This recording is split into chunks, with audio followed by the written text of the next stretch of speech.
Yo, what's up guys? Welcome back to another video. As you can see, I'm in my garage with my friend Tony. Well, he's walked back there because I told him I don't want him to see me talking to the camera.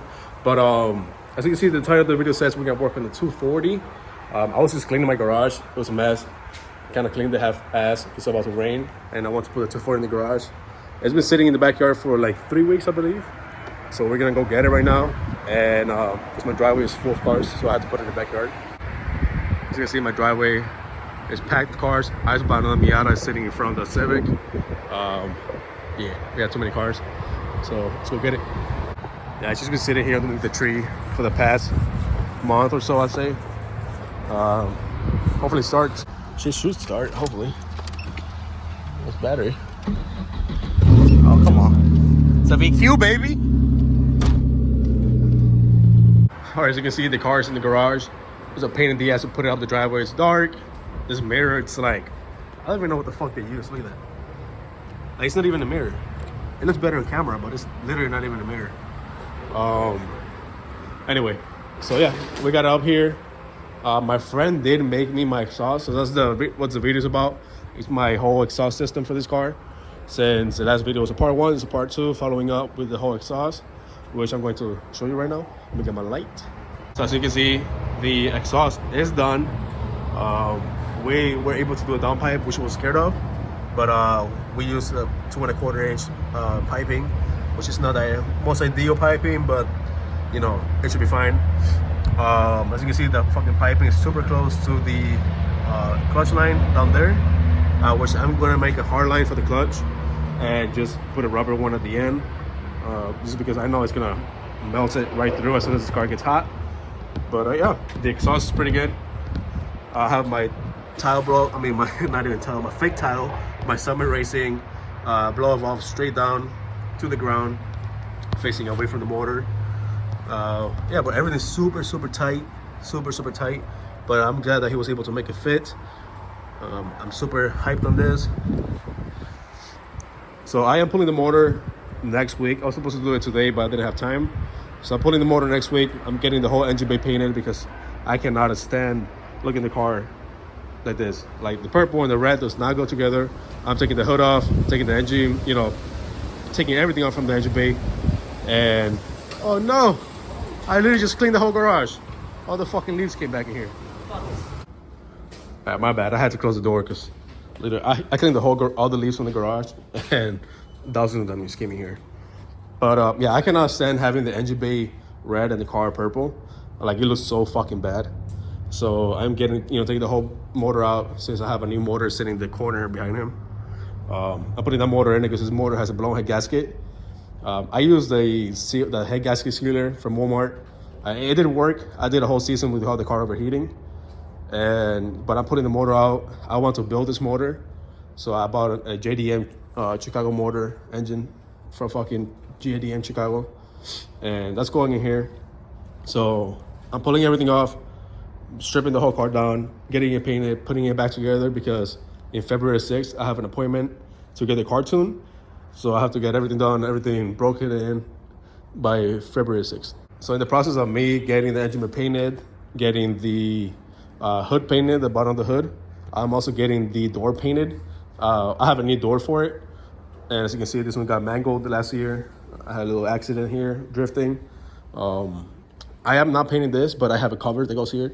I bought 2 new ones just because this one ripped off, and I bought new hardware, which it's super fucking expensive, this hardware. I paid like $40 for the hardware only. It's like 3 little bolts and a clip.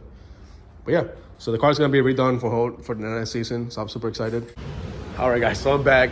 I know it was a split second for you guys, but I'm back. It's been a week since the last video you guys saw, the last clip actually. I am back. Until tomorrow, I have to go back to work, so I will not be pulling the motor this week. I have to wait another week actually. But I do want to finish the video, which is showing you guys the a whole exhaust manifold underneath the car and so. So yeah, let me get the car up in the lift and show you guys the bottom of the car. I have not seen the car in the bottom, and the car sat for 3 weeks, I think, in the grass outside. So I'm scared that the whole bottom's gonna be rusty, like for the exhaust pipe, because I did saw some rust, built like some surface rust on the upper pipes up here. So I'm just kind of scared. So I guess we'll both see it together.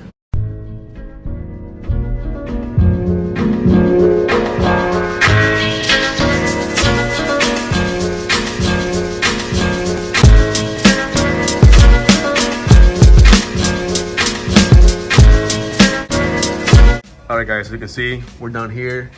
I just noticed right now that the exhaust for the, so this is a downpipe, so I should explain.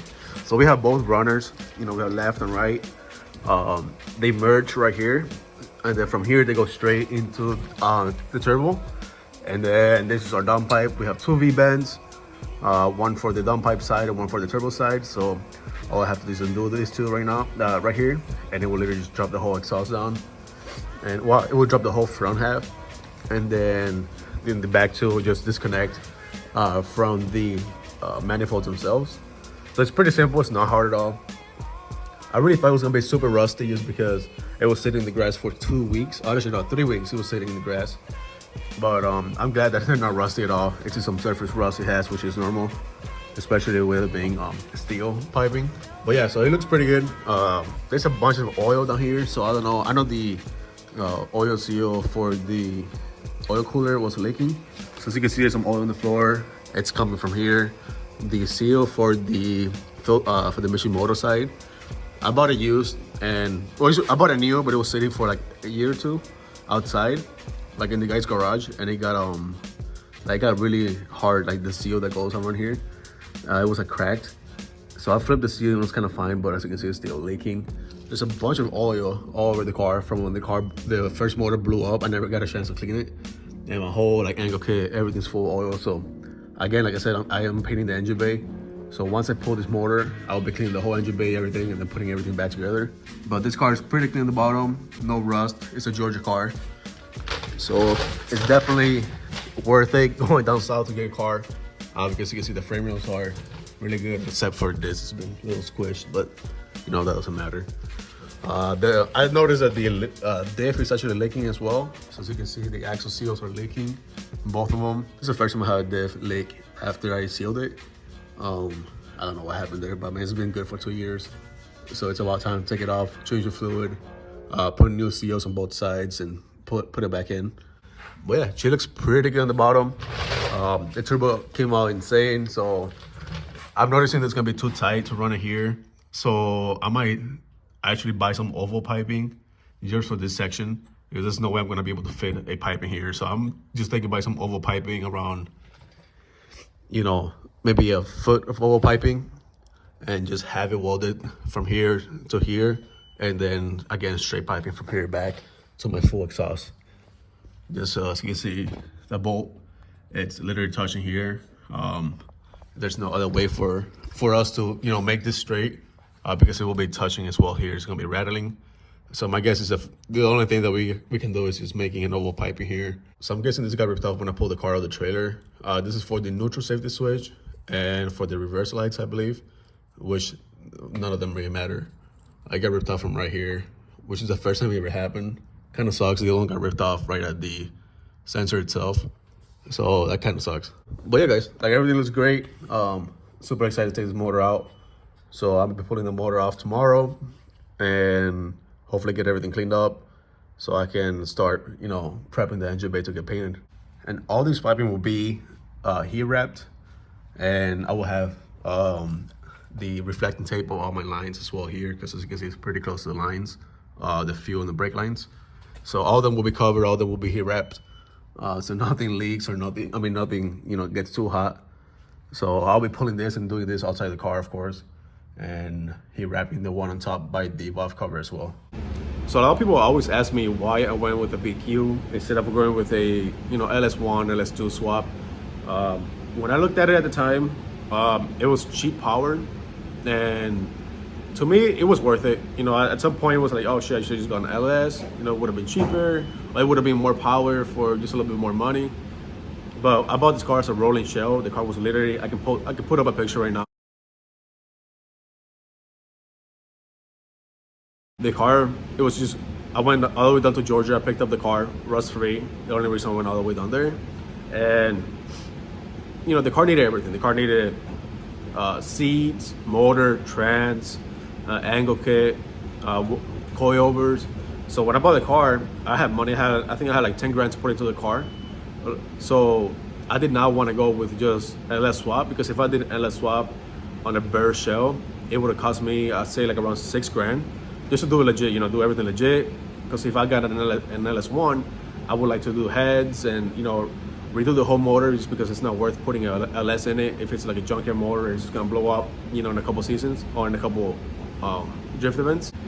So at the time, you know, I couldn't afford it. You know, I wanted an angle kit. I wanted to put, you know, lower the car, wheels, you know, make the car drivable without spending too much money. So I saw my friend Ross, he had a VQ swap. And, you know, I was like, no, the car shreds, you know, it has enough power, it's cheap. So I did the whole swap for $3,000. Just the motor, trans, wiring specialty harness, what else I did? So everything you need for the swap, you know, motor mounts, drive shaft, all that cost me $3,000, including the motor. So the most expensive thing was the harness, which was $1,200. But it, you know, it made the whole job so much easier because everything plugs and play. And then you can start the car originally. You don't have to put switches or nothing. And then, you know, I have money left over to do my FDF angle kit, which was like $1,700. My you know, BC coilovers, wheels. Actually, these wheels I had them, and I had these wheels. I actually had them as well. These are MB Battles or MB. I forgot. I think they're MB Battles. I had them for my old car. So a lot of stuff I had already, but using main things, you know, to make a drift car driftable, you know, I needed to buy it. So after I was done with the swap, I think I was like probably like $8,000 into it, maybe a little more. I did, you know, kept buying more stuff like the front bash bar. I blew the motor. I had to buy another motor, clutch. You know, everything adds up super quick. A lot of people are quick to talk because they're not paying for it. It's whatever. You know, I'm used to it. A lot of people always talk shit. But you know, I do not regret doing the swap. If I had the money to do an LS one, I would have done it at the time. I just could not afford it. I did buy an LS2 to put in this car for this season, but then it came down to the same thing. I want like 300 to 400, 350 to 400 horsepower. If I went with an LS2, I had to redo the whole motor because I bought one for cheap. I bought one for super cheap, but I had to redo the whole motor, you know. Then I had to buy everything again and see if someone wants to buy my VQ swap, which is hard to sell VQ swap for obvious reason. But so I started adding things up, and I was like, again, $6,000 into the car, and then just to make like 350 horsepower. But then I looked at the VQ. I'm like, I already have, you know, I have a platform already that can hold 400 horsepower, you know, kind of reliably. So if I could make 350 to 380 horsepower on this VQ, I'll be happy. And I had a buddy weld me all my exhaust for the turbo kit. You know, he charged me $500. I think it was a little less than $500. And I just bought all the parts, which was like a $300, $400. So I'm like way under $1,000. I'm like $800 into this whole thing. Let's just say that with labor, parts for the whole turbo, I'm $1,200, which I don't think I'm even that high because I'm running a max PD rods turbo. $1,200 compared to $6,000 to do a whole LS2 swap, just to make the same power. Yes, it might be reliable. Yes, you know, in the future I'll be making more power because I could do more mods and it will make easy power. But at the moment, I do not want to spend $6,000 just to make 350 horsepower. So I decided to sell my LS2 that I bought and then just go with the VQ. I bought another VQ motor, which just was $700 for the VQ. But it's a, you know, from JDM Chicago Motors. The guy paid like $1,700. He didn't need it because I think he crashed his car. So I ended up buying it from him for $700. So at the end of the day, I think the VQ, it's gonna be more cost effective for the moment. Yes, maybe in the season or two, I regret it, or I say, oh, it's time to go LS. If I have the money, if I have the time to do it, I'll go LS. But if this, you know, VQ 350 horsepower is, you know, it's enough or it's reliable, I'm just gonna keep it. There's no point of me, you know, going LS, spending $6,000 more. So my plans are for the motors in the car right now. It's to take it out, see how the stock VQ handles the whole season. If it's well, I would just have this motor built. I'll just put some rods in it. You know, I'll need some rods, and the motor can handle. I think with rods, the motor can handle like around 500 horsepower, I believe. Which I don't even think I want 500 horsepower. I think I'll be happy around 400. Like I said, right now I want like 350 to 380. Just keep it reliable. Make sure it doesn't throw a rod, and just make sure it lasts. But yeah, I know it's a lot of me talking, but again, I just want to show you guys how, you know, how much it costs me to do everything, just in case someone else wants to do it or someone else wants to turbo the car. I don't want them to be discouraged by someone saying, you know, you have to spend, you know, $6,000 to get your car turbo correctly or this and that. Like, everyone has to start somewhere. I've turbo a bunch of cars. The way I'm doing this car, yes, I'm running a cheap turbo, which I'll probably upgrade in the future if I see that this setup it's reliable. I'll get a better turbo when the max speeding rods blow. Maybe it's a week, maybe it's in a couple months. But yeah, I just want to test the turbo out. I want to test the whole setup. But I do have an appointment to get the car tuned on February 6th, which that's like one of the most expensive things to, you know, when you have a build, is to get it tuned. I think it's like $700 to get the car tuned. It's very expensive, but you gotta do what you gotta do. Anyways, guys, I know I'm not working on the car. It was mostly of a talking video and show you guys how, you know, how much I spend, or how everything looks. But I just wanna, you know, just record my experience with main turbo in this VQ. The next video will be definitely me pulling the motor, just because, you know, I have to hurry up and get this car done, since I have to get the car tuned in under a month. And, you know, I have to pull the motor, paint the engine bay, I have to paint my passenger door, paint the bottom of the hood. So there's a lot of stuff, a lot of work still needs to be done to the car. So I have to hurry up. Next week I'll be pulling the motor and I'll be recording everything. So if you guys want to click that subscribe button, I really appreciate it. And I'll see you in the next one.